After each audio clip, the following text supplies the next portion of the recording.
하나님의 말씀 창세기 49장 28절에서 33절입니다. 오늘 야곱의 축복 마지막 시간입니다. 창세기 49장 1절부터 시작했는데 이제 마지막 절 33절까지 이르렀습니다. 49장 28절부터 마지막 절까지 읽습니다. 이들은 이스라엘의 12지파라. 이와 같이 그 아비가 그들에게 말하고 그들에게 축복하였으되 곧 그들 각인의 분량대로 축복하였더라. 그가 그들에게 명하여 가로되 내가 내 열조에게로 돌아가리니 나를 햇사람 에브론의 밭에 있는 굴에 우리 부요조와 함께 장사하라. 이 굴은 가나안 땅 마므레 앞 막벨라 밭에 있는 것이라. 아브라함이 햇사람 에브론에게서 밭과 함께 사서 그 소유 매장지를 삼았으므로 아브라함과 그 아내의 사레가 거기 장사되었고 이삭과 그 아내 리브가도 거기 장사되었으며 나도 레아를 그곳에 장사하였노라. 이 밭과 거기 있는 굴은 햇사람에게서 산 것이니라. 야곱이 아들에게 명하기를 마치고 그 발을 침상에 거두고 기운이 지나며 그 열조에게로 돌아갔더라. 아멘. 오늘 제목은 야곱의 마지막 유언, 야곱의 마지막 유언에 대해서 하나님 말씀 생각해보며 은혜를 받고자 합니다. 성경에 보면 대단한 사람들이 많이 있습니다. 예를 들어서 삼손 같은 사람, 우리가 얼마 전에 살펴봤는데 그 죽음이 참 드라마 같죠? 그리고 신약 성경에 봐도 스데반 같은 사람, 얼마나 참 대단한 그 마지막을 맞이합니까? 그런데 야곱은 그렇지 않습니다. 어떤 눈에 보이는 그런 대단한 것은 없지만 어떻게 보면 누구보다도 일반적으로 가족들에게 둘러싸여서 침대에서 그 생의 마지막을 맞이합니다. 그런데 야곱의 인생을 가만히 생각해 보면 창세기가 총 몇 장인가요? 50장이에요. 근데 야곱이 처음 어디에서 나오냐면 25장에서 나와요. 그러니까 50장의 거의 반이 그 야곱의 인생이다. 물론 그 안에 다른 아들들의 인생이 있지만 그 야곱이 다 나오는 것입니다. 야곱이 참 우리 성도의 어떻게 보면 어떤 면에서는 모범이요, 어떤 면에서는 모형이다 그럴까요? 좋은 예다, 우리의 이야기다 이렇게 생각해 볼 수 있을 것 같습니다. 이제 마지막에 아들들에게 다 각각 분량대로 축복을 하고 그리고 이제 눈을 감은 것이 아니라 그들에게 마지막 유언, 명령을 합니다. 이 마지막 말을 통해서 아들에게 하는 말이지만 또 우리에게 하나님께서 유익을 주고자 하십니다. 히브리서 11장 21절에 보면 야곱이 살아있을 때만 그런 것이 아니라 죽을 때 뭐라고 그러냐면 믿음으로 야곱은 죽을 때 요셉의 각 아들에게 축복하고 그 믿는 삶 마지막 순간까지 야곱은 믿음으로 살다가 믿음으로 죽었습니다. 그 야곱이 한 마지막 유언에 대해서 이제 오늘 29절부터 이제 살펴보는 겁니다. 야곱은 자기가 죽을 날을 이제 거의 다 왔다는 것을 잘 알았습니다. 그리고 성령의 감동에 의해서 자기 아들들에게 축복하고 마지막 명령을 하는데요. 29절입니다. 그가 그들에게 명하여 가로되 내가 내 열조에게로 돌아가리니 나를 햇사람 에브론의 밭에 있는 굴에 우리 부요조와 함께 장사하라. 이렇게 어떻게 보면 너무나 일반적인 말이죠. 나를 우리 부모님이 묻혀있는 그 매장지에 장사 지내라. 그렇게 아들들에게 명령하고 있는 것입니다. 그래서 세 가지 크게는 생각해 볼 텐데요. 첫 번째로는 여기에 나타나 있는 하나님께서 야곱에게 이스라엘에게 주신 가나안의 약속에 대해서 좀 생각해 보겠습니다. 야곱은 그 영혼이 죽는 즉시 어떻게 될까요? 천국으로 가는 겁니다. 여기 오늘 본문에서는 뭐라고 표현했냐면 내가 내 열조에게로 돌아가리니, 그러니까 그 삶이 그냥 딱 끝나고 없어지는 것이 아니라 삶이 계속되는 것이죠. 그 영혼은 열조에게로 할아버지 아브라함, 그 다음에 아버지 이삭, 그분에게로 돌아가리니 이런 식의 표현 아니겠습니까? 그 삶이 계속됩니다. 그러나 육신은 이 지상에 남습니다. 지금 야곱이 가족들과 함께 어디에 살고 있죠? 애굽에 살고 있는 거예요. 그런데 자기의 영혼은 죽으면 이제 열조에게로 돌아가겠지만 자기의 육신은 자기들이 살고 있는 그 애굽에 머물지 않고 거기서 장사 지내지 말고 여기 보니까 나를 햇사람 에브론의 밭에 있는 굴에 우리 부여조와 함께 장사하라 그렇게 말합니다. 그곳은 어떤 곳이냐면 31절에 보면 아브라함과 그 아내 사라가 거기 장사되었고 이삭과 그 아내 리브가도 거기 장사되었으며 나도 내 아내 레아를 거기 장사한 그곳에다가 내 시신을 장사 지내라 아들들에게 이렇게 말하고 있습니다. 그곳은 어디냐면 30절에 보면 이 굴은 가나안 땅 마므레 앞 막벨라 밭에 있는 것이라 이렇게 말했어요. 그것은 가나안 땅에 있는 것이다 이렇게 성경에서 잘 밝혀주고 있죠. 야곱과 그 모든 식구가 약 17년 전에 야곱이 130살 되었을 때 기근을 만나서 애굽으로 다 내려왔습니다. 그리고 이제 147세가 되었어요. 그런데 애굽으로 내려갈 때 하나님께서 야곱에게 약속해 주셨습니다. 46장 3절에 보면 하나님이 가라사대 나는 하나님이라 네 아비의 하나님이니 애굽으로 내려가기를 두려워 말라. 내가 거기서 너로 큰 민족을 이루게 하리라. 내가 너와 함께 애굽으로 내려가겠고 정녕 너를 인도하여 다시 올라올 것이며 요셉이 그 손으로 내 눈을 감기리라 하셨더라.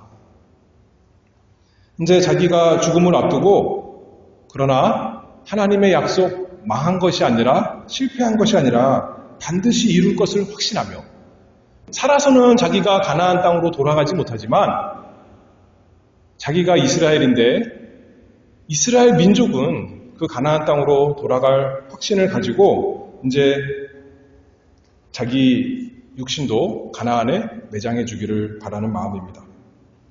단지 육신을 여기서 장사하는 것보다는 가나안 땅이 좋으니까 그곳이 우리 옛날 살던 곳이니까 나는 그 땅에 묻히기 원한다. 그것이 아니라 영적으로 교훈하는 거죠.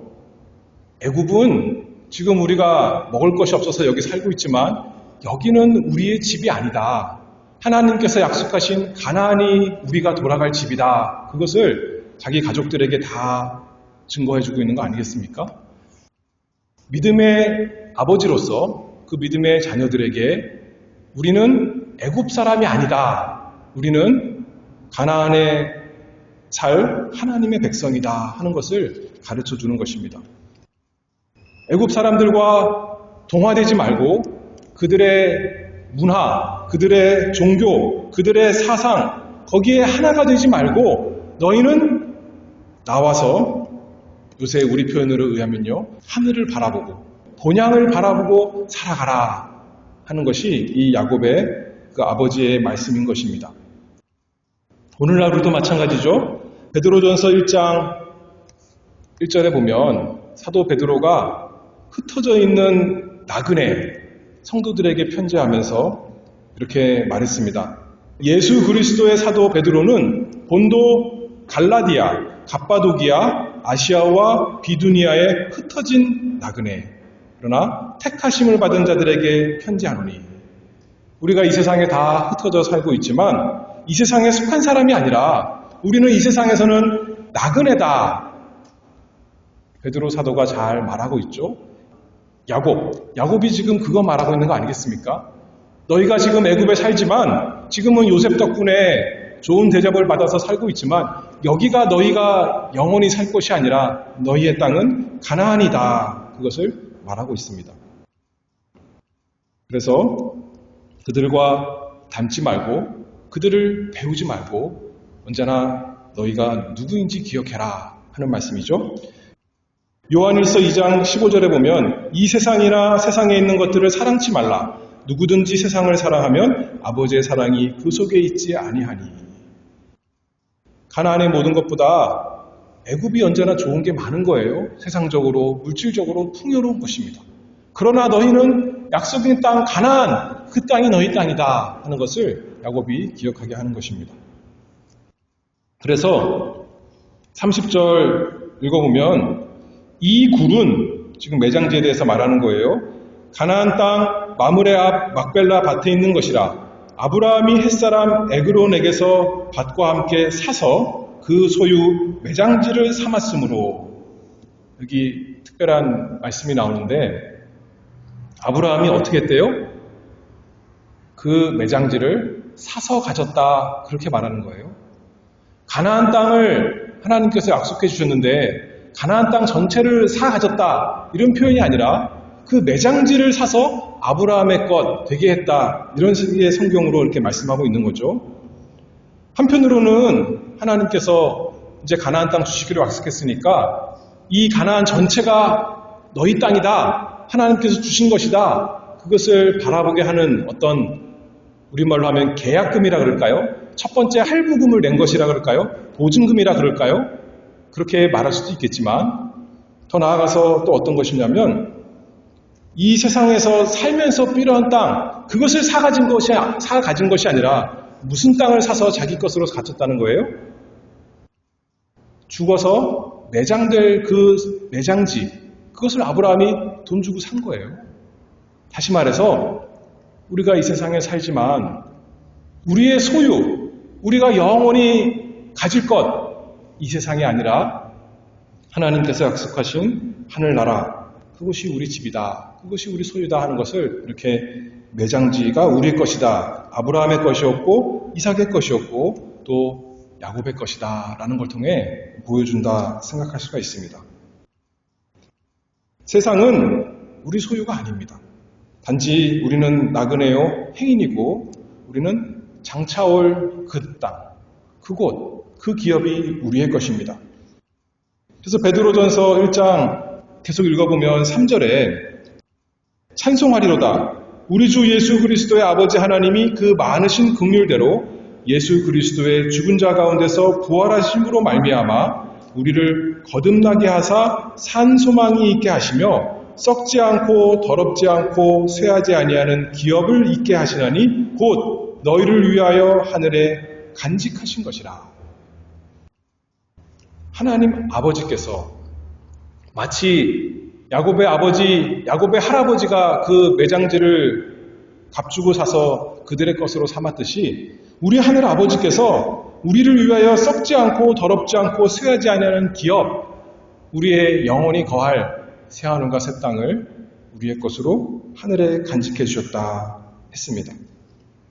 그래서 우리가 이 세상에 살지만 그것을 바라보고 살아가라. 야곱을 통해서 우리가 알 수가 있습니다.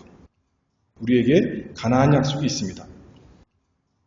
두 번째로 우리가 생각해 볼 것은 29절 다시 읽어보면 뭐라고 야곱이 고백하냐면 그가 그들에게 명하여 가로되 내가 내 열조에게로 돌아가리니 나는 이제 죽을 거야 이렇게 말하지 아니하고 뭐라 그랬어요? 내가 내 열조에게로 돌아가리니 죽으면 자기가 돌아간대요. 어디로 돌아가냐면 내 열조에게로. 성경에 보면 이것이 죽는 것에 대한 어떻게 보면 일반적인 표현이다 이렇게 생각할 수 있습니다. 아브라함이 죽을 때도 이런 식으로 그의 열조에게로 돌아갔다 그랬고 이삭이 죽을 때도 그랬습니다. 그런 것처럼 야곱도 내 열조에게로 돌아가리니 다시 말해서 나는 이제 죽을 것이다. 어떻게 보면 그런 말이에요. 그런데 우리 성경에는 내 열조에게로 돌아간다 이렇게 말했지만 다시 번역해보면 내 사람들에게로 합류되리니 또는 내 백성에게로 돌아가리니 그렇게 생각할 수가 있습니다. 우리말에도 이런 표현이 있죠. 우리가 사람이 죽으면 뭐라 그래요? 돌아가셨습니다 그래요. 어디로 돌아가셨다는 거예요? 그거 별로 생각 안 하고 그냥 우리가 이렇게 말합니다. 그게 관용적인 표현이에요. 이것도 마찬가지라고 생각할 수 있죠. 그런데 우리 돌아간다는 표현은 본래 자리로 돌아간다는 거죠. 돌아간다는 거니까 그냥 갔다, 가셨습니다 이렇게 안 하고 돌아가셨습니다 한다는 거예요. 그러니까 사람들이 어렴풋이 생각에 모든 생명은 하나님께로부터 왔는데 다시 죽어서 하나님께로 돌아갔습니다. 이런 식으로 생각을 하겠죠, 사람들이. 그런 의미에서 돌아간다 그랬는데 성경적인 표현은 단순히 우리의 생명을 주신 하나님께로 돌아가는 것이 아니라 자기 백성에게로 돌아간다라는 표현이라는 겁니다. 야곱의 백성이 누구예요? 가까이는 아버지 이삭 그리고 할아버지 아브라함이겠죠. 자기의 육신은 이 세상에 남지만 자기의 영혼은 자기가 사랑하던 사람과 함께 되리라. 그들에게로 돌아가리라. 그 신앙을 야곱이 이렇게 죽는다는 표현을 통해서 하고 있습니다. 그래서 그 믿음을 가지고 31절에 뭐라 그러냐면 자기 육신도 이렇게 말하는 거예요. 아브라함과 그 안에 사라가 거기 장사되었고 이삭과 그 안에 리브가도 거기 장사되었고 나도 레아를 그곳에 장사하였노라. 내 육신도 아버지, 할아버지, 어머니, 할머니 있는 그곳에 장사되고 내 영혼도 내 백성에게로 나의 사람들에게로 돌아갈 것입니다. 그것이 나의 죽음입니다. 그렇게 얘기하는 거 아니겠어요? 근데 좀 더 생각해 보면 야곱이 가장 사랑했던 사람이 누구예요? 아내 라헬일 것 같습니다. 요셉을 더 사랑했는지도 모르지만 어쨌든 간에 라헬을 제일 사랑했잖아요. 그러면 우리 생각에 라헬을 사랑했으니 어떻게 말하고 싶으냐면 나는 이제 죽으니까 나보다 훨씬 먼저 아들을 낳다 떠난 내 사랑하는 라헬에게로 돌아가겠습니다. 그렇게 말할 수도 있을 것 같잖아요. 그런데 뭐라 그러냐면 내 열조에게로 돌아가리니 다시 말해서 내 백성에게로 내 사람들에게로 내가 합류되리니 그렇게 말하고 있다는 것입니다. 단지 어떤 특정한 한 사람이 아니라 나의 그 모든 사람들과 내가 이제 하나가 되러 떠나겠습니다. 그 말 이건죠. 우리 성경에는 근데 내 열조다 그랬는데 제가 뭐라고 번역했냐면 내 사람들, 내 백성 그렇게 번역을 했어요. 근데 번역을 우리 성경에는 열조라 그런 거예요. 열조라 그러면 무슨 생각이 들어요? 내 조상에게로 그런 느낌이에요. 그렇죠? 내 아버지, 내 할아버지. 근데 아까 아브라함이 죽을 때도 창세기 25장 8절에 아브라함이 수가 많고 나이 많아 기운이 지나여 죽어 자기 열조에게로 돌아가매. 근데 생각해 보세요. 아브라함의 조상들은 하나님 잘 섬기는 사람이었을까요? 그렇지 않았어요. 우상 섬기던 곳에서 하나님께서 아브라함을 택하여 부르신 것입니다. 그의 조상들은 열조는 우리말로 하면 하나님의 백성이 아니었습니다. 그런데도 불구하고 자기 열조에게로 돌아가매. 좀 표현이 이상하다는 거죠. 자기 백성에게로 돌아가매. 그래야 더 정확한 표현 같습니다. 왜냐하면 아브라함, 이삭, 야곱만이 아니라 이 아브라함의 또 다른 아들 이삭 말고 또 누가 있나요? 이스마엘이 있는데 이스마엘이 죽을 때도 똑같은 표현을 합니다. 창세기 25장 17절에 보면 이스마엘은 향년이 137세의 기운이 지나여 죽어 자기 열조에게로 돌아갔고 그러면 이스마엘은 죽어서 자기 열조 아브라함에게 돌아갔다는 뜻일까요? 그것이 아닌 거죠. 그렇죠? 그러면 어떻게 번역하면 좋아요? 이해하면 좋아요? 자기 사람들에게로 돌아갔다. 그렇게 이해하면 아무 문제가 없는 거죠. 우리가 이해할 때. 태생적으로, 혈통적으로 백성, 거기로 돌아가는 것이 아니라 믿음의 백성에게로 돌아가느냐 아니면 불신앙의 백성에게로 돌아가느냐 성령으로 거듭난 백성에게로 내가 죽어서 합류되느냐 아니면 그렇지 않은 육에 속한 백성에게로 합류되느냐 그 두 가지 죽음의 그 갈림길에 있다 하는 것을 우리가 생각해 볼 수가 있습니다. 죽음은 우리를 세상에 남아있는 우리 사람들과 분리시키지만 반면 천국에 있는 우리 사람들과 다시 함께 되게 하는 것입니다. 지상 교회에서는 우리가 떠나지만 하늘의 교회로 우리가 영접받는 것이죠. 지상에서는 이별하느라고 울지만 이제 야곱이 떠나고 요셉도 우는 겁니다. 우는 것이 이상한 게 아니에요. 그러나 하늘에서는 이삭이 그리고 아브라함이 기쁨으로 웃으면서 맞이하겠죠. 그 믿음이 야곱에게 있었고 또 우리 모두 믿는 사람에게 있는 것입니다. 우리도 야곱처럼 하나님께서 우리 생명을 다하게 하시고 이 세상을 떠나면 이제 기운이 다하여서 죽으면 우리 사람들에게로 우리 백성에게로 돌아갈 것입니다. 그들과 합류하게 될 것입니다.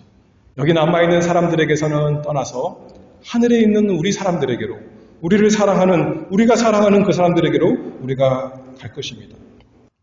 그 믿음이 야곱에게 있었고 또 우리 모두에게 있는 것을 또 믿습니다. 그래서 이 세상에 어디에 속해 있느냐 그게 참 중요하다는 거예요. 한편으로는 땅으로 말하면 그렇게 말할 수 있는 거죠. 애굽에 속해 있느냐 가나안에 속해 있느냐 땅으로 말하면 그렇게 말할 수 있겠고 사람으로 말하면 하나님을 섬기는 사람들 가운데 속해 있느냐 그 사람들이 너의 백성이냐 아니면 하나님을 모르고 예수님을 모르는 사람들이 네가 속한 그 무리냐 사람이냐 이 세상에서 소속된 대로 영원한 세상에서 그대로 소속되는 것입니다. 이 세상에서 세상 사람들이 나의 사람이었다면 내 백성이었다면 영원한 세상에서도 그들이 나의 백성이 될 것이고 이 세상에서 천국 백성이 나의 백성이었다면 영원한 세상에서도 그 백성이 나의 백성이 되는 것입니다. 그것을 알기에 룻이 그렇게 말했던 거 아니에요? 어머니의 백성이 나의 백성이 되기를 원합니다. 그 백성 되기를 간절히 원했던 것입니다. 그래서 이제 야곱은 아브라함과 이삭 그리고 자기 아내들만 아니라 성경의 모든 믿음의 그 선진들과 함께하게 되었습니다. 아담과 하와와 아벨과 셋과 노아와 셈 모든 믿는 사람 한편으로는 남아있는 자녀들을 생각하면서 누워서 안타까움도 있겠지만 다른 한편으로는 기대되는 거죠. 흥분되는 것입니다. 이제는 내가 사랑하는 사람들 만날 때가 되었구나. 그리고 끝이 아니라 영원한 삶이 새로 시작되는 그것이 이제 죽음 아니겠습니까? 33절입니다. 야곱이 아들에게 명하기를 마치고 그 발을 침상에 거두고 기운이 지나여 그 열조에게로 돌아갔더라. 아까는 29절에서는 내가 내 열조에게로 돌아가리라 자기의 소망을 말했고 믿음을 말했습니다. 그리고 이제 그 소망대로 주님께서 주신 그 믿음대로 성경에서 성령께서 이렇게 기록하시죠. 그 열조에게로 돌아가더라. 참으로 하나님의 백성에게 합류하는 그 순간이 되었습니다. 그 발을 침상에 거두고 기운이 지나여 그랬어요. 기운이 다 한 것 같으니까 생명이 없어진 것 같지만 육신은 이제 땅에 묻히게 돼서 어둠 속에 들어간 것 같지만 그 영혼은 우리 찬송가에 있는 것처럼 날빛보다 더 밝은 천국으로 더 이상 죄도 없고 다툼도 없고 사랑과 의로움만 있는 영원한 그곳으로 생명이 없어진 것이 아니라 이제는 다시 쇠하지 않는 그 생명으로 들어가게 되었습니다. 영원한 안식으로 들어가게 되었습니다. 히브리서 9장 27절 한 번 죽는 것은 사람에게 정하신 것이요 그 후에는 심판이 있으리니 심판 이후에 죽어서 다 끝나는 것이 아니라 심판 이후에 영원한 세상이 시작됩니다. 야곱이 이 마지막을 맞이하면서 두려웠을까요? 지금 두려움이 이 본문에서 보입니까? 오히려 마음을 이제 가다듬고 평안한 그 모습으로 마지막을 맞이합니다. 왜 그럴까요? 앞서서 고향으로 돌아올 때 야복강 건너기 전에 에서가 두려워서, 에서가 자기 죽일까봐 무서워서 그렇게 씨름하던, 벌벌 떨던 야곱이었는데 이제는 죽는 것이 두렵지 않습니다. 왜 그런가요? 18절 오늘 읽지 않았지만 예전에 읽었는데 그 앞에서 읽어보면 여호와여 나는 주의 구원을 기다리나이다. 주님의 구원을 믿고 소망하는 건 아니겠습니까? 단지 두려움이 없는 정도가 아니라 만족하면서 죽는 것입니다. 잘 죽는 것입니다. 평안히 죽는 것입니다. 이 소망과 믿음이, 야곱의 이 소망이 은혜로우신 주님을 신뢰하는 우리 모두에게 다 동일하게 있습니다. 야곱이 그 삶을 누가 봐도 모범적으로 참 잘 살았기 때문에 그럴까요? 그것이 아니에요. 그 삶을 보면 거짓과 욕심으로 가득한 그 인생입니다. 그러나 그 인생에 보면 하나님께서 그를 택하신 것이 있고 하나님께서 그를 찾아오신 것이 있고 그에게 약속의 말씀을 주신 것이 있고 그가 그 약속의 말씀을 붙들고 천사가 그를 쳐서 이제 절뚝절뚝 거렸지만 이제는 그 절뚝거림이 자기 죄를 회개하는 절뚝거림이 되어서 돌아보는 절뚝거림이 되어서 이제 하나님을 믿음으로 살아가는 사람 된 거 아니겠습니까? 우리가 살면서 무엇을 했는가? 우리가 어떤 사람들 죽을 때 이렇게 막 열거를 하면서 그 사람을 찬송하는 것도 있지만 참 감사한 일이죠. 그러나 그것보다 더 중요한 것은 우리가 누구에게 속했는가? 그게 중요한 것이 아니겠습니까? 우리가 어떤 사람들에게 속했는가? 우리가 누구에게 속했는가? 그것이 너무나 중요한데 나의 주님이 누구이신가? 누가 나를 위해서 대신 죽으시고 대신 살아하셨는가? 거기에 속한 사람이 되는 것이 너무나 중요한 것입니다. 그래서 우리가 사랑의 하나님과 구주의 은혜가 우리로 하여금 야곱과 같은 믿음과 소망으로 살아가고 또 죽음에 들어갈 수 있도록 평안히 잘 죽을 수 있도록 하나님께서 끝까지 우리와 함께 계시기를 믿습니다. 바라봅니다. 과거 우리의 그 어떤 행한 것, 그것은 자랑할 게 하나도 없습니다. 오히려 죄를 고백할 것이 많이 있지만 그 가운데서도 야곱을 붙드셨던 하나님께서 야곱을 이렇게 평안히 죽음을 맞을 수 있게 하셨던 그 주님께서 우리 구주 예수 그리스도로 인해서 우리에게 믿음을 주시고 우리의 죄를 다 용서해 주시고 천국으로 인도하시리라. 시편 116편 15절에 성도의 죽는 것을 여호와께서 귀중히 보신다. 이렇게 말씀했습니다. 그 믿음을 가지고 이 세상에 사는 우리 모두가 되기를 바랍니다. 이 세상은 우리 세상이 아닙니다. 우리가 이것저것 다 하지만 하나님께서 주시는 힘을 따라서 모든 것을 하지만 여기가 우리가 영원히 살 우리 것이 아니고 우리의 것은 하늘에 예수 그리스도께서 십자가로 준비해 놓으신 그것이 우리의 것이다 생각하고 이 세상 사람들, 우리 사람들이 아니라 영원히 함께할 사람들이 아니고 우리가 오히려 복음을 전할 사람이죠. 그리고 우리의 사람은 함께 새 생명을 가진 사람, 함께 신앙 고백하는 사람, 함께 거듭난 사람, 함께 예수님을 섬기는 사람, 그 사람이 이 세상에서도 우리의 사람이고 또 천국에서 영원히 우리의 사람입니다. 우리가 거기에 합류하게 될 그날을 바라보며 살아가는 우리 모두가 되기를 바랍니다. 기도하겠습니다.